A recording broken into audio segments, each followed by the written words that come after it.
السلام علیکم ورحمۃ اللہ وبرکاتہ۔ آج بڑی اہم حدیث پڑھوں گا کہ استقبال رمضان۔ سبحان اللہ، رمضان المبارک آنے والا ہے، سب کو اس کے انتظار تھی، اور اللہ پاک ہم سب کو سارے روزے رکھنے کی توفیق عطا فرمائے اور زیادہ سے زیادہ عبادات کرنے کی توفیق عطا فرمائے۔ آئیے حدیث سماعت فرمائے۔ عن سلمان رضی اللہ تعالی عنہ قال خطبنا رسول الله صلى الله عليه وآله وسلم فقال يا أيها الناس قد أظلكم شهر عظيم مبارك شهر فيه ليلة خير من 1000 شهر جعل الله تعالى صيامه فريضة وقيام ليله تطوعا من تقرب فيه بخصلة من الخير كان كمن أدى فريضة فيما سواه ومن أدى فريضة فيه كان كمن أدى 70 فريضة فيما سواه۔ آئیے اس حدیث کا ترجمہ سماعت فرمائیں۔ حضرت سلمان فارسی رضی اللہ تعالی عنہ کا بیان ہے کہ رسول اکرم صلی اللہ علیہ وآلہ وسلم نے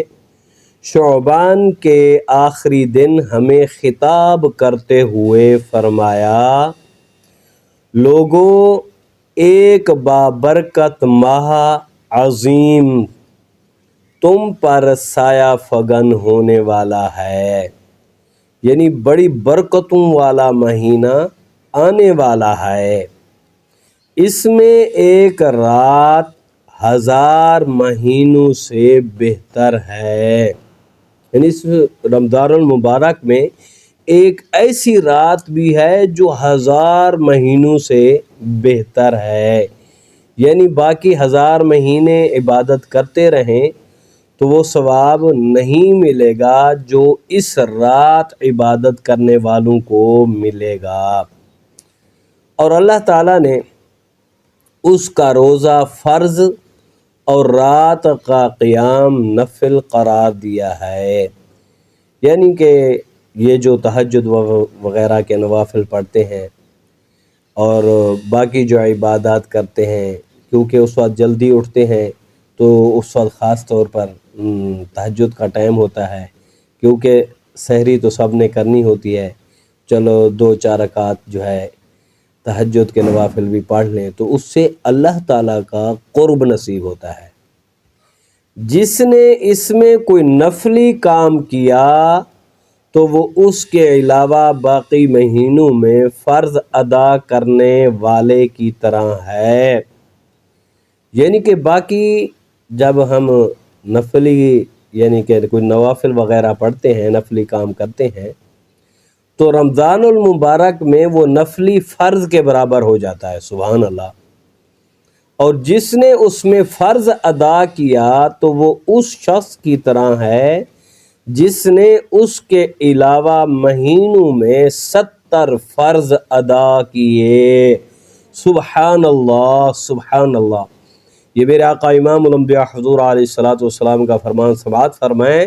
جس نے رمضان المبارک میں ایک فرض ادا کیا، یعنی کہ اس نے ایک فرض نماز پڑھی تو اللہ تعالیٰ اس ایک کے بدلے میں 70 فرض ادا کرنے کے برابر ثواب عطا فرماتا ہے۔ تو ہمیں چاہیے نوافل بھی سب سے زیادہ بڑھے، روزہ رکھیں تو اس کا بھی خیال کریں، روزہ رکھ کر زبان کی حفاظت، آنکھوں کی حفاظت،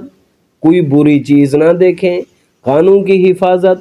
اس سے کوئی بے حیائی والی باتیں نہ سنیں، ہاتھوں کی حفاظت، اس سے گناہ نہ کریں،